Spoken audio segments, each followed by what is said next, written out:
The following podcast is an RMG Media production. Hey, Renaissance Podcast listeners, Sydney here, and I'm so excited because we are taking our conference for women entrepreneurs to the Low Country, Charleston, South Carolina, on December 6, 2023. Y'all, this is a dream come true for me. This is an event that we've done in Nashville for the last few years, and I'm obsessed with all things Charleston, and I'm obsessed with the women in business community there.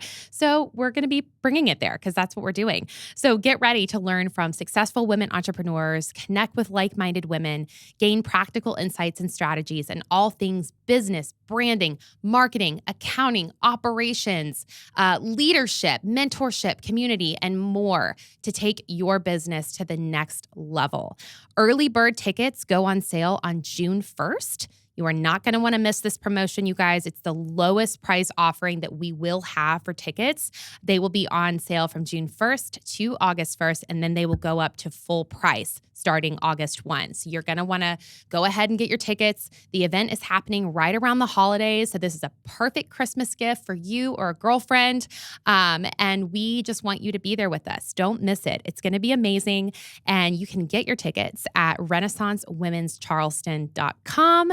That is www.renaissancewomenscharleston.com. See you there.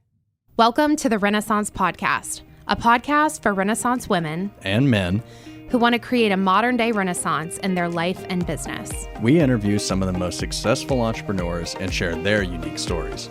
Are you ready to create your renaissance?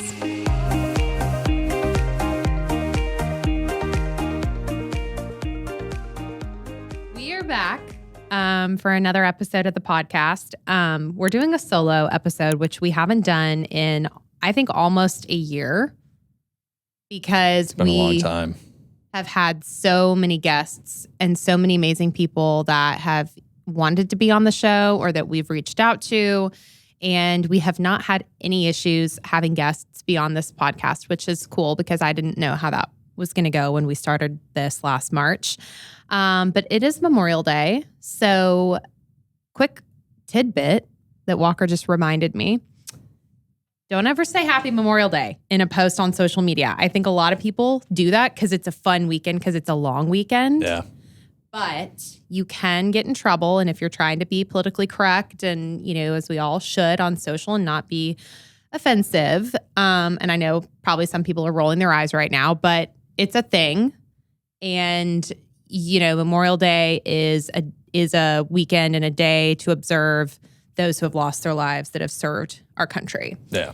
And Walker and I come from a military family, so we're all about that. Our grandfather is buried in Georgia's National Military Cemetery. Yeah, it's a really cool place. It's really beautiful. Yeah, which means, you know what, you could still have fun. And I think, if, people in my life that are no longer on this earth would always say, I want you to celebrate my life, not mourn it. But I get the sentiment. It's not necessarily a happy holiday. Right. You got to remember. But also, hope everyone enjoyed their long weekend. Yeah, totally. Enjoy it. But just as social media managers, this year we kind of have to remind the team because it's... And that kind of goes into what we wanted to talk about today. Putting out fires, which we deal with a lot, and dealing with problems and how you have to just be really quick to solve things. And, us making the mistake of saying Happy Memorial Day on posts and then having people comment and then clients come to us and be like, why do we do this? Even though they approve the post and all this stuff. It's okay, all right, we'll just jump in really quick and solve this issue. Yeah. I think we have a couple things we want to talk about today. This is a more general business episode. Walker and I did one last year. We were kind of talking about the changes that we were going through as a company. And so here we are doing our kind of 2023 update. And we've had a lot of positive changes in the first quarter and second quarter of this year. We're currently in the second quarter. I'd have to remember because math isn't my strong suit. But one of the things that you're always going to go through as a business is you're always going to have fires to put out. No matter what business you're in, if you're customer facing or not, there's just always going to be something. And so that's a good kind of segue into it, is talking about what to do when something goes out on social media that wasn't maybe on brand, had a grammatical issue, was something that was offensive, that had no intention of being offensive. That happens a lot in this world. And so we're here to kind of break down what to do in those scenarios. I think it's kind of interesting to start from this because I think business owners would want to know. Yeah. How do you kind of deal with, like social media, like jump scares almost? Yeah, I would say like the quickest thing that you can do is like delete the post if you need to. And I know that's pretty general, but like if you are getting like 100 comments immediately, you've probably said something offensive that needs to be removed. So just delete it. And like try and do that as quickly as possible. Like if there's a grammatical error in your Instagram caption, you can just go in and change it. It's not that big of a deal.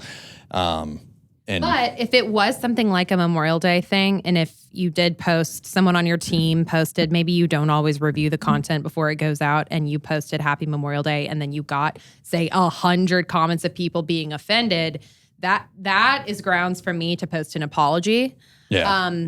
Always put your ego aside, and you'll know in your gut when it's time to apologize and when it's okay to just be like, oh, we got one comment, like, maybe I'm going to direct message that one person in particular and let them know I'm sorry, but then I'm just going to delete it and just either post again or not post at all. But, I think we would be not super honest with ourselves as marketers if we didn't admit that has happened to us. Yeah. It will happen to us because human errors are made. Yeah.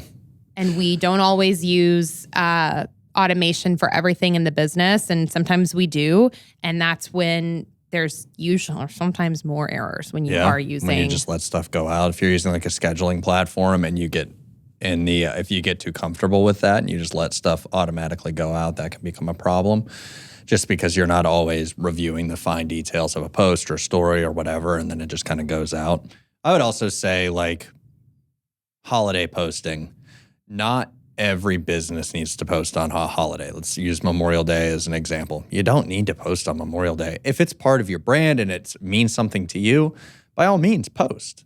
But if you're like, do I need to? Do I not? Do I do it just because everyone else is doing it? No, you don't have to do it. We have multiple clients that don't have a post on Memorial Day, and it's fine. I actually just told someone, no, we don't need to worry about it. I would rather not post than post just like a random graphic Monday blues, and you're like, well, it's, no, we don't need to just have like a filler post in. So like you can just not post. It's not going to make or break your business. Most people aren't going to be on social media anyway, so like it's fine. Same thing with Christmas, Easter, all these you don't need to do it. I love that. I love what you just said. Like not posting is never going to make or break your business. Let's say that again. If you don't post for 4 months. Right. That's true. Like if you are being consistent as a business, like, and when we say consistent, you're showing up 3 to 5 to 7 times a week on social, just all depends on your strategy, depends on your brand, your messaging, and your customer. But if you choose to go a few days, even a week without posting, folks, it's not going to make or break you. No, it can actually serve your strategy to do that. We sometimes have to go through like analytic resets with certain accounts, and you'll notice that if you don't post rather for 3 to 4, maybe if you do stretch it to 7, you're inactive. We'll typically find that like that time where you come back and post, Instagram kind of feeds you a little bit. They give you a little bit of extra engagement to be like, no, see what you missed out? It's been 7 days. We're going to give you all these likes. We're going to show your post to more people. Remember that feeling, that endorphin rush you got when your post got 100 likes? We're going to give you that feeling again. So it can be beneficial. Yeah.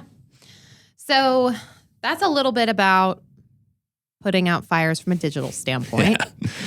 What about other kind of fires, Walker?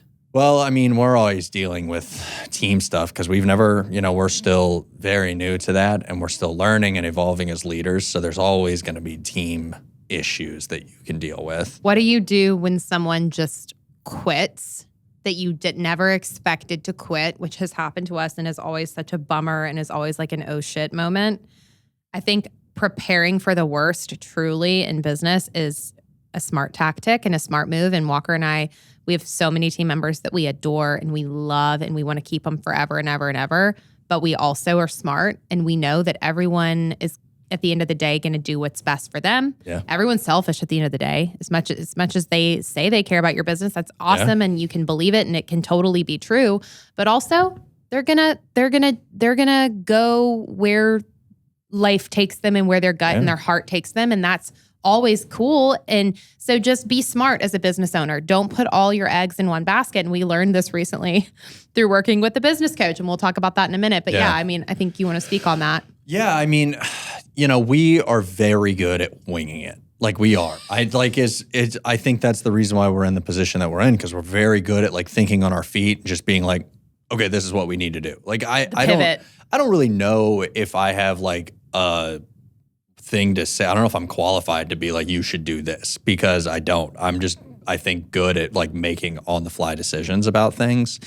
And, like when we had last year, when we had a team member quit that we were like super stoked about the role that they were going to be in and everything, and then it left us without a specific position filled, we kind of got lucky because Leanne, who's our graphic designer on our team, she's freaking awesome, was joining our team in a different role, but had previous experience as a graphic designer. And we were able to just kind of like leverage her experience and throw her into this graphic design role. And it actually really benefited her and the company, and it worked out. But I guess it goes back to prepare for because we hired her knowing that like she's very well qualified in social, but then she's also very well qualified in graphics, and hey, that could come in handy. We had no intention of originally her being in the graphic side of things. We had no intention. And then things just kind of happened, and we were like, well, you know what? You're in graphics now. So it just kind of worked out. So I guess, if you just like prepare for like what the business is always going to need, you can pretty much just like make problems work in your favor. Like the way that our company's structured now, where we have account managers that kind of oversee the day-to-day of the accounts, develop strategies, work directly with the clients. Then we have social strategists underneath them who, basically create all the content, but really, they still know what's going on with all the accounts. If we have an account manager leave instantly and over the course of 2 weeks, whatever, the strategist can step in and pick up the pieces. So we've kind of designed it now to the point where like we're not completely screwed if someone leaves. So I guess that makes it a little more comforting for us to just be able to like make decisions. I think also you really get used to bad news in this world. And it's almost like a muscle that you just keep working every time you keep getting more bad news. And, I think we've gotten good at it. Not good. You're never gonna be like, get good at heartbreak, in my opinion, which for me, when people leave, it is a heartbreak. It is like sometimes it's a good riddance. A lot of times it's a good riddance. Well, it is, but sometimes it's not. I can name several employees that have left because of life changes and career and moving to different states or whatever. That Shout out Mindy and Emily. Yeah, that I've had like heartbreak situations over. Those two. But with that said, I think it does tend to get easier. I think Walker and I have, before we've kind of been doing this for so long, we used to, get on the phone on a Friday night because everyone sends their 2 weeks in on a Friday night. That's just what people do in this world. That's usually it's like every Friday night I'm like checking my email, like refreshing. Yeah. But like we used to get on the phone and be like, oh my God, what about this client? We just have this huge project coming up and whatever. We used to freak out. And I think now we have a little bit of a sense of like, it will work itself out. Yeah. Like it will. Like we will be smart enough to come in Monday morning, kind of shuffle everything off the desk that we were supposed to work on Monday and put priority on that. We get the LinkedIn posts, the social posts out. It's all about being smart in your strategy to hire and to look at a replacement or look at the workload and see, who has less of a workload on your team. You just kind of get used to what that process is, which I think this is a perfect segue into. Yeah, processes. Process. Honestly, we just have a ton to talk about because I also want to talk on just like the mindset of losing someone that you think is super important to your business. Before we dive into processes. Okay. Because I was just thinking about how when we used to get those emails originally, it would freak us out. We would be like, well, first it would go to like, what do you think they're going to say? Like before we knew. And then it got to a point where it was like, oh, they're just quitting. Okay, whatever. And like my mindset now when I get those emails is go. Like I'm sad if it's someone that we care about. Like I'm sad to see them leave. And it's going to sound like, what's the word? Like, I don't care. A little harsh. Little like, insensitive or whatever. But the business doesn't really give a shit. You know, the clients don't care. It's your business. You got to get moving. Like, you can't necessarily harp on it. And like, people are going to leave. And you can't just like sit there and cry about it. You got to get job listings out. You got to be ready to fill that role. If you know how to do exactly what it is that person did, which I imagine you do, you got to get in there and do that work. Like, if we leave or someone leaves and we're in a tough spot, Sydney's hopping in, being an account manager. We're going to client meetings. We're doing everything. There's no like, you can't just hit pause and sit there and cry about it because your business, your time is wasted. You got to just get into action. And like, yeah, that person left. It sucks, but like, you'll figure it out. You got to just go for it. I mean, the theme of, I think, being in small business, or probably just any business, I would imagine, is just being a fast mover. Like you said, being quick on your feet. And again, that takes time. I do think it's a muscle. I think it's something that you just work. But when you really care about your business, and it really is it's like your baby. Yeah. I mean, it's like when I think about my actual baby, something's wrong, he's sick. It's like, as a mom, as a parent, you move so fast to get his doctor's appointment booked, to get things going, to get this, to figure out childcare, to cancel the nanny. I remember when he was so young, you would text, you would be at work, you would come back to the office for as much time as you could, and you'd be like, yeah, Sawyer's got a little cough, and then you would go home, and then I'd get a text back, going to the ER, and I'd be like, oh, wow. Oh, wow. What a fast, just on the way to the ER. You all right? And you'd be like, yeah, it's fine. It was just, he was red and I got scared. So I know. Those are really expensive situations I get myself into. But, it just goes back to, you have to, in situations like this, in fires, they're just like actual fires, there's not a lot of time to waste. You do just got to get going, because you want to let clients know as soon as possible, which we've kind of learned, in that situation. Pick up the phone, call the client immediately, let them know, hey, this is happening. We've got kind of 2 weeks to offboard this team member and kind of, get the next person involved who's going to be servicing your account in the interim of this. And 9 out of 10 times, the client's going to understand, the customer's going to understand. Obviously, not every business that's listening to this conversation is in this industry that we're in, or in the service industry with account managers. Yeah, that's true. I think that it's important to kind of look at every situation the same and just understand. Customers understand because they are running a business too, if you're in the B2B space, and they're going to have grace. Yeah, they usually don't care as long as their business or their whatever. Like, if you're providing any service, I'm thinking about like a caterer or a baker or whoever. Like, if you lose someone on your team that is crucial to your operation, as long as the client that you're providing, those cookies or that whatever to gets the cookies and they still taste great, they're not going to give a shit. That's a great analogy. They don't care. Like, as long as they get what they want, they don't give a shit. And that's the same thing with our clients. They're like, hey, look, that sucks. We liked that person. We actually didn't like that person. It may open up other conversations. We've gotten a lot of that where they're like, oh, that's good. We didn't actually like them. We have such an interesting mix of clients. Yeah. We have some clients that, take it to heart. They're like, I loved her. I'm going to be so sad, but I trust you guys and I understand that's business changes. And then we have some clients that still call the new account manager by the name of the old account manager. Yeah, we have two clients that do that. And I think it's funny. And luckily our team has such a freaking awesome sense of humor that they laugh about it with me. But they'll text in our group chats and call the person the name of the old account manager. And we're all just like, they've been gone for months, but while. Okay, I'll go by this name. It's like, at the end of the day, they just care about what's going out. They only care about their business. True. That's it. It's like we just said. It's like, it's your business, your baby. It's their business, their baby. They don't really care. Yeah. So now relationships are super important, and like the way that Sydney and I look at it, and I swear we'll move on to the next topic at some point. But the way Sydney and I look at a lot of the relationships is, as long as we're involved, they feel comfortable, and we are the people that are always, what is like the scientific term? Like, when we're the control group. Like, we're always going to be there. We're going to be the ones that like the clients know they can call at any given point if there is an issue with their account manager.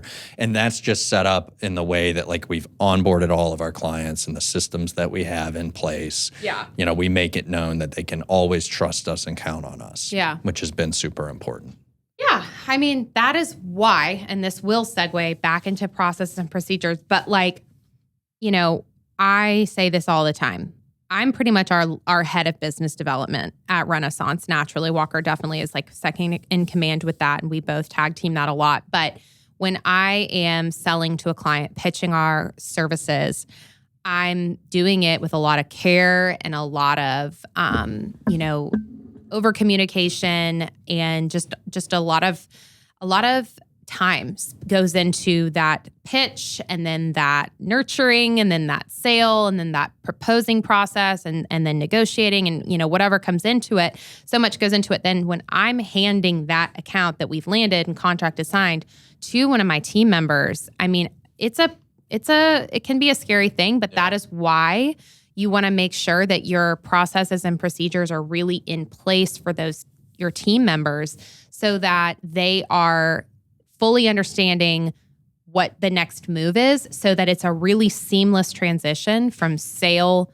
to project management is starting out. Like, that's such a,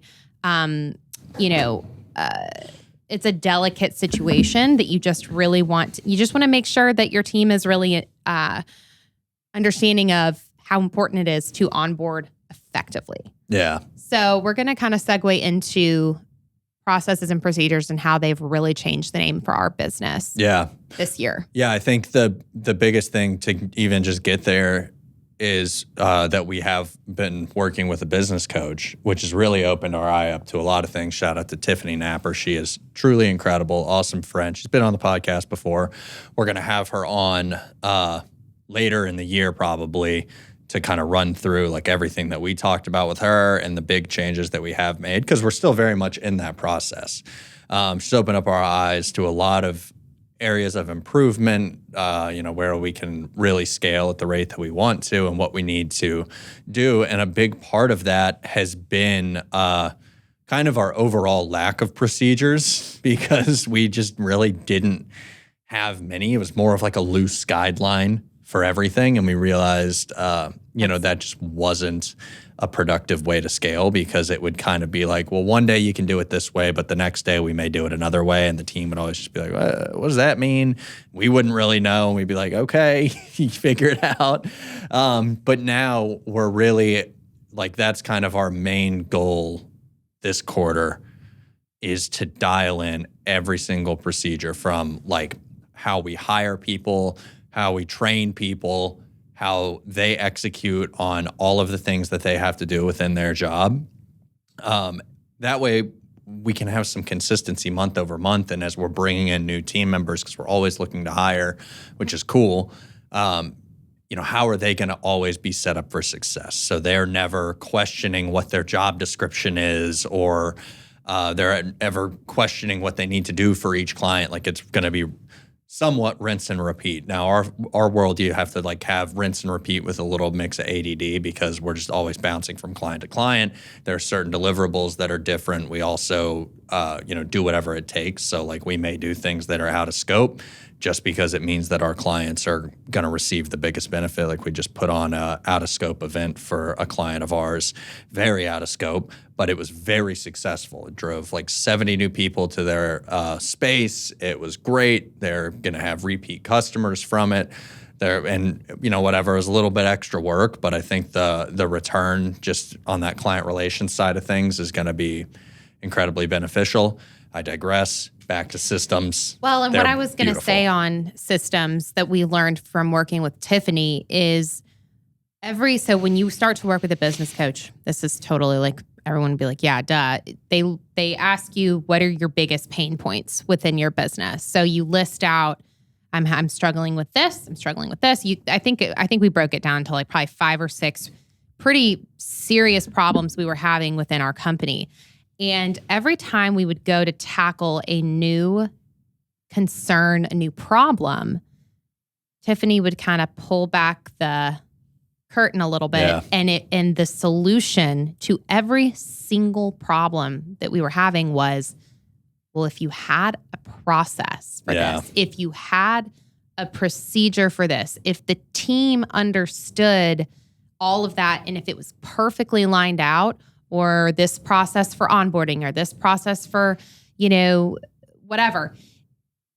Like you will just be so surprised. So look at your business right now and think of the top 3 problems that you're experiencing. Could be anything. Could be marketing, could be, hiring, could be firing. Okay. Those are 3 problems. If you really hone in on it, and if your problem is marketing, right? You're like, I just can't get the word out about my business. Well, what is your process for content creation? What does that look like? Within that process, have you identified who your customer is? Have you identified the content pillars and the content buckets that you're pulling from every single month, rinse and repeat, to create content around?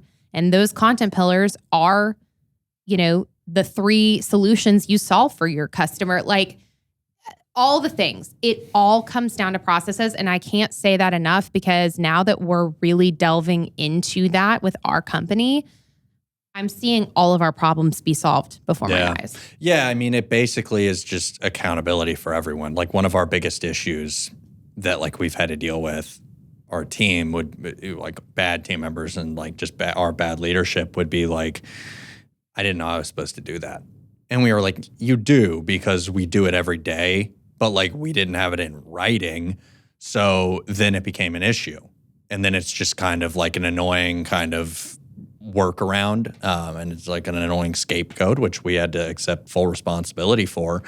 But now, with these systems and processes in place, there's no excuse. It's kind of like, it's all right there. As long as you do step 1, you can complete step 2. If you can complete step 2, you can do 3, 4, 5, and 6. And if you do that, that means that you've met our expectation. Now, if you do anything other than that, you're just exceeding what our actual expectation is.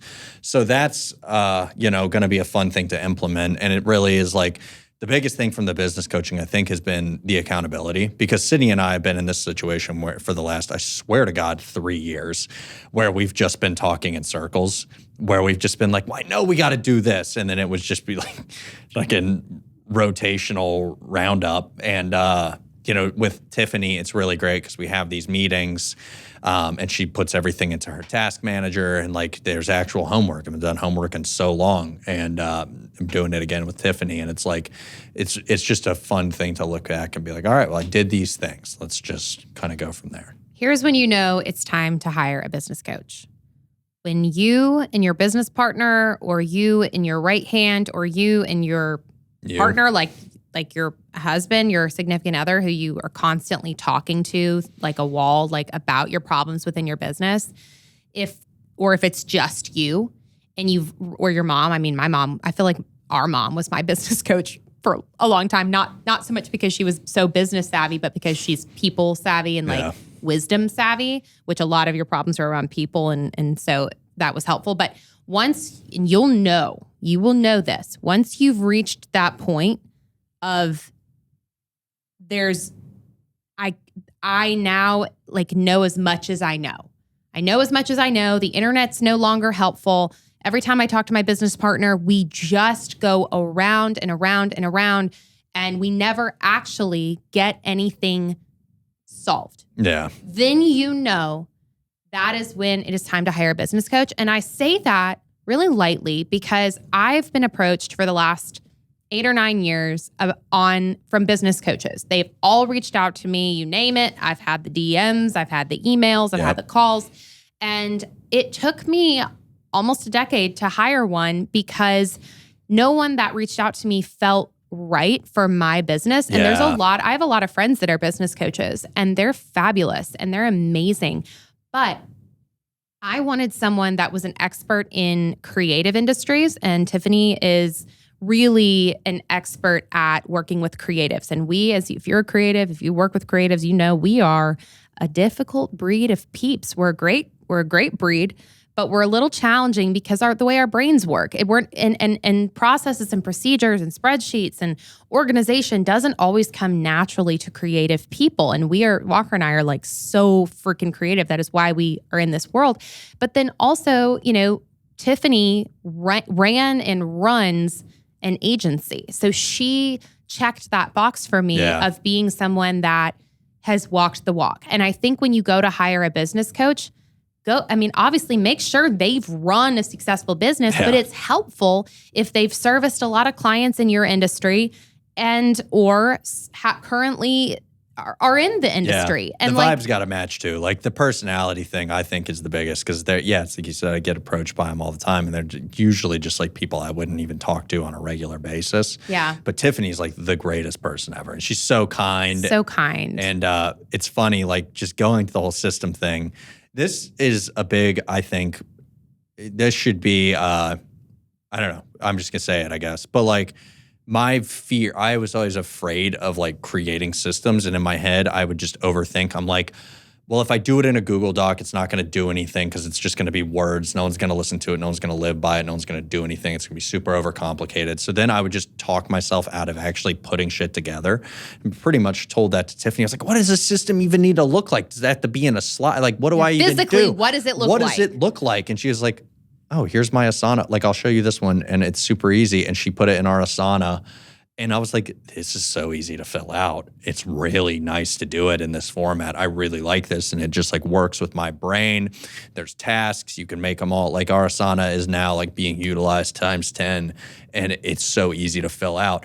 Also, shout out to ChatGPT for really helping there. I will say, we'll have to do an AI episode. But yeah, people do not fear AI. It's fucking fantastic. I love it. But anyway, yeah, Tiffany just has this great way of making you, she'll of course never say like, that's stupid or you're stupid or whatever. She's just got a great way of being like, here's why that's a bad thought process. Here's why it's easy kind of thing. You know, it's very comforting, a very comforting approach, which I like. It's not like you've been doing it wrong. It's like, let's take a little bit of how you're doing it because that's comfortable to you.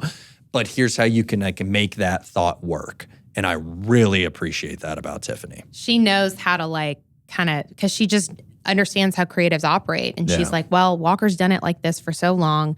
So I don't want to completely change it for him because if I do, he's never going to stick with it. So that's smart that she knows that.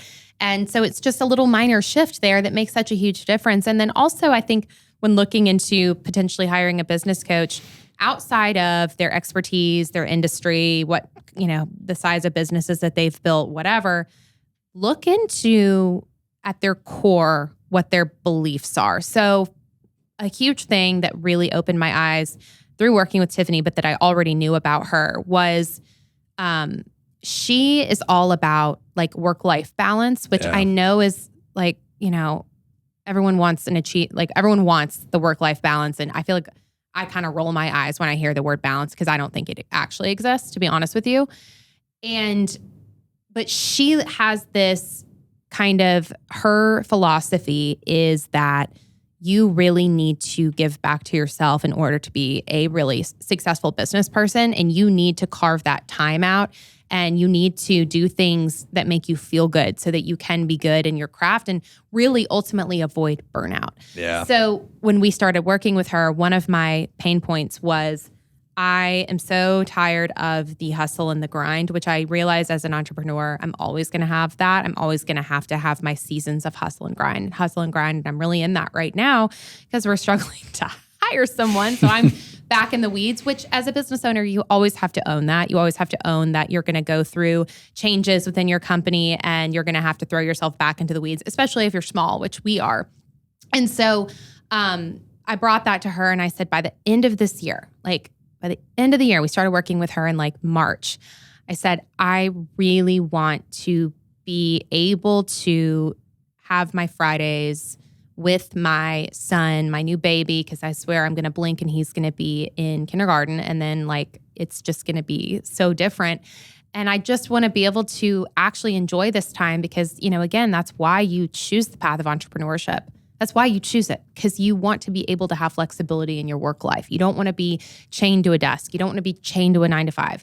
And I truly, now that I have children, I want to be able to give my time to him where he doesn't see me on my phone all the time. I really don't want to be that mom. And I start in this current season I'm in, I feel that that's a little unavoidable and that's okay. And I'm really blessed and really happy to have the opportunity to be my own boss and have my own company. But that was one of the first things she said to me. She wrote it on the whiteboard. She said, first problem we're solving, Fridays are CEO Fridays. Done. That's it. I'm underlining it 17 times.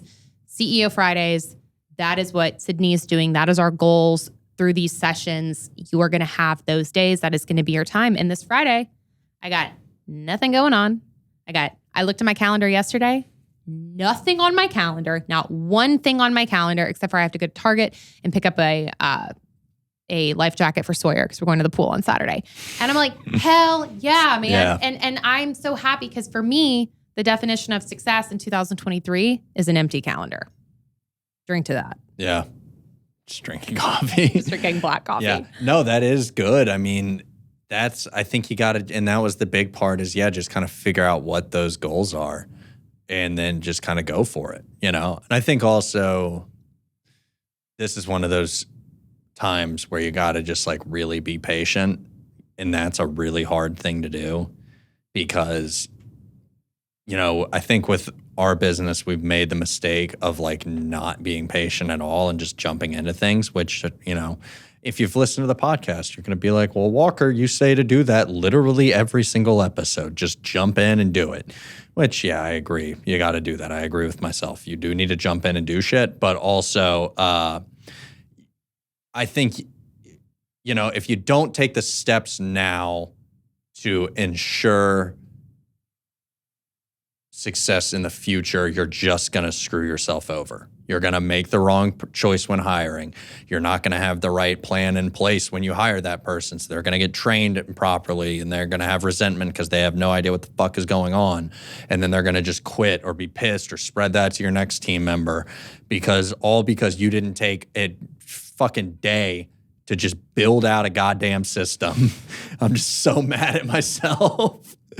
Because you were I don't even know, because you got caught up in it and you're like, oh, well, I'm just so busy. Just bring them on, screw it, whatever. But it's like, just take a breath. You're going to be fine. You can make a mistake. It's all good. But like, make the right move now or you're going to screw yourself up in the future and you're not going to actually be sustainable. And that's it. I love that you just brought up patience because Gary V always talks about it. And I think we all could learn a lot of things from Gary Vaynerchuk. That's Walker and I love him. And I go into my seasons of Gary V because sometimes he's a little much. And then I need to take a breather. But he's toned down a little bit in the last few years. He's actually like he used to be like 3 a.m. You know what I was doing? I was building wine library on AOL.com or whatever. And it was kind of like exhausting for a minute. But I do think his hustle culture mentality, whatever he speaks on, is like toned down. So if you were like me and had to take a breather from Gary V, he's way more chill in that sense, right? But he always talks about how this truly is a long game. Yeah, this is a marathon. This is not a sprint. The game of entrepreneurship, the game of business, the game of building your career life is a long game, and that we're all way younger than we feel and than we seem. So he's like always asking people that are doing Q&As with them, and they're like, Gary, I'm struggling. I had a really great, Q4 last year around the holidays with my business, and now it's Q2, and I feel like I'm sucking. And then he'll go, how old are you? And they're like 25.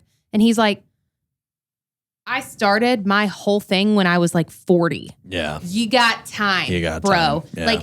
Like just take a breather and know that this life is long if you really look at it day by day. And there is so much time for us to live our dreams and to go after our goals. And once you really kind of understand that, and your mind shift it changes. And you start being kinder to yourself. You start being kinder to those around you. You start being kinder to your significant other, to your team, because you're like, look, there is tomorrow. There's always tomorrow. There's always next week.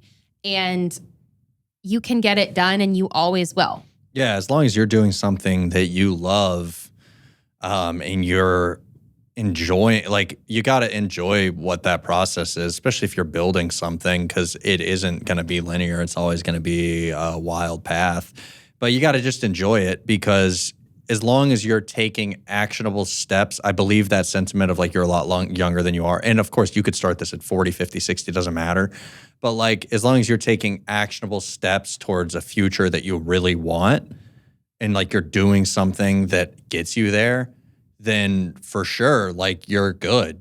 That's why he's really big on like he had this crazy quote or whatever. I heard him on a podcast, and he was like, if you're making $100,000 a year, but you're miserable, it was like something wild. He was like, I think everyone making $100,000 a year, but is miserable with their life should quit and flip things full time, like sell shit on eBay full time. And I was like, that's pretty ambitious.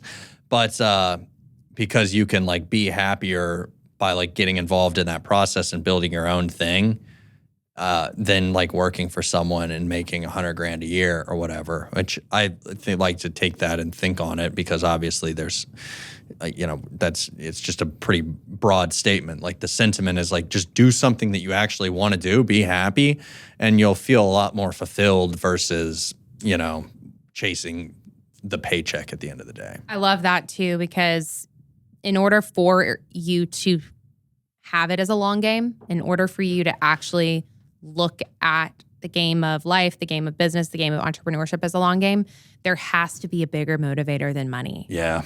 Like you have to truly, you gotta love something about it. Not to say that money isn't a motivator, because money is, and it's a win and it's a necessity. And like the more money you have, the more problems you have. But the more you can actually do as a business owner. I do definitely believe that. But at the same time, if you are in it for the long game, if you want to be in it for the long game, there has to be something else that's driving you. Yeah. And, if you don't know what that is, you need to start really looking inward, and you need to really start being observant about the things that light you up, the things about what you do or have done or dream about doing, and really break those things down. When I worked at the Johnny Cash Museum, I was the marketing director, and I kind of did everything because it was a really small team. It was a small museum at the time. I ran a lot of it. I ran a lot of, customer service, random things, online store, merchandise. We had a podcast. We were doing exhibits and, working with, like archiving and all of that. And a lot of what I touched didn't have anything to do with social media marketing. But when I went to kind of start Renaissance, and when all of this started to come to fruition, I really honed in on, what about that job? What was the thing that I loved the most? And for me, it was social. It was creating content, posting it, watching the results, rinse, repeat. Mm-hmm. And so I built an entire business around just that kind of small thing that obviously isn't small. Now it's absolutely everything. But I could see that back in 2012 and 13, I could see that it was going to be everything. It's crazy. And now look what it is. It is everything. It is everything. Yeah. If you have a business, social media should be a massive fraction of the company and of what you are investing. Yeah, it's the point where you have like physical businesses building their buildings around social media moments. It's crazy. Yeah. Like you have to be a place that looks cool. Yeah. Phones aren't going anywhere, cameras aren't going anywhere. So no. Everyone's addicted to posting and consuming. Yeah. Post to consume. And so that is why we're in a good spot where we are. It's a ton of fun. There's never going to be a lack of opportunity for us. And there's never going to be a lack of opportunity for you, whoever's listening to this. Yeah. Truly. No matter what competitors you have, no matter what limiting beliefs you're going through, insecurities, all of that. I heard someone say this morning in a podcast, like imposter syndrome, it's just insecurity. That's all it is. Like, let's stop using that word and stop covering up what it actually is. That's a good point. It's just insecurity. And if you're struggling in that area, do things that make you happy. Give back to yourself. That is like my number one tip to building confidence, because I do think that the more confident you are, and Walker's taught me a lot about this without knowing, but if you can just be confident and own your business and own what you know you are really, really good at, you're going to stop having those limiting beliefs. Wow. Yeah. Goddamn. Look at me. I know. Just a teacher. Teacher of life. There we go. All right. Well, anything else you got, Walker, before we wrap? No, I don't think so. I think, just be an inward thinking person, and that'll help you. I think the more that you can kind of like recognize your own faults and flaws and accept them, you'll have success. So just push forward, move past them, recognize, and, keep going. Put that on Pinterest. Yeah. I'm going to put that into I don't even know. a graphic. I'm going to I have don't know if Leanne make it. I was just thinking that whole time you were talking, I was just thinking, I'm like, damn, I've really done some dumb shit, but like, here we are. And then you get so caught up in like, you know, the comparison thing. That's a big issue for sure with like social media, is like comparing your life, your business life to others. Screw all that. I think just unfollow. You know? I think if you start following things that are making you question and make you insecure or whatever, unfollow, block, get it out of your timeline, get it out of your, you know, your feed. It's not worth it. And just focus on things truly that make you happy. And gosh, I have a lot more to say on this. We need to do a part 2, but I think that's enough for today. This has been a really motivational Monday episode. So anyway, thanks to all of our veteran families for serving this amazing nation. Walker and I are like really, we're very, very, very supportive of our military and anyone that has devoted their life to serving our amazing nation. So on that, hope everyone enjoys the long weekend, but remembers the reason for the day.